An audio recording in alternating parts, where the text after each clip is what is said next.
The second model is inchworming, and it invokes a flexible element which is present within the DNA polymerase, and it allows a module at the front of the enzyme to and that module contains the active site, and it allows that module to move downstream, synthesizing a short transcript. It allows that module to move downstream, synthesize short transcript before aborting and retracting to the main body of the enzyme, still at the promoter. So the main body still lies at the promoter. It remains at the promoter site. It contains a flexible element, and which allows the front module, and this front module contains the active site.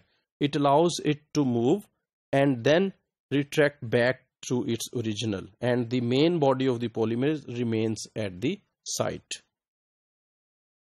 This is main body, and this module contains the active site. So in between these two here, that inchworming, and it moves forward, it synthesizes this small transcript and then moves back to its main body. So this is inchworming model.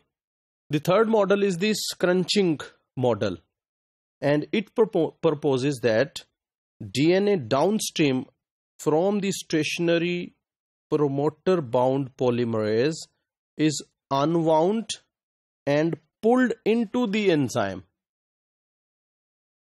The DNA thus accumulated within the enzyme structure and is accommodated as a single-stranded bulges inside the enzyme structure.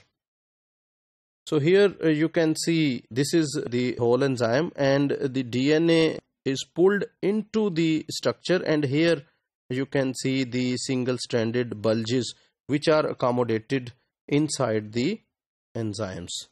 It is now believed that the third model, which is a scrunching model, it reflects what actually happens.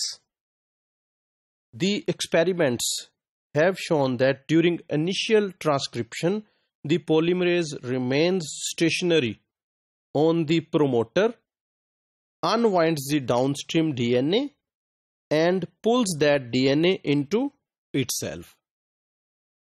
Only the scrunching model is consistent with the results of these experiments.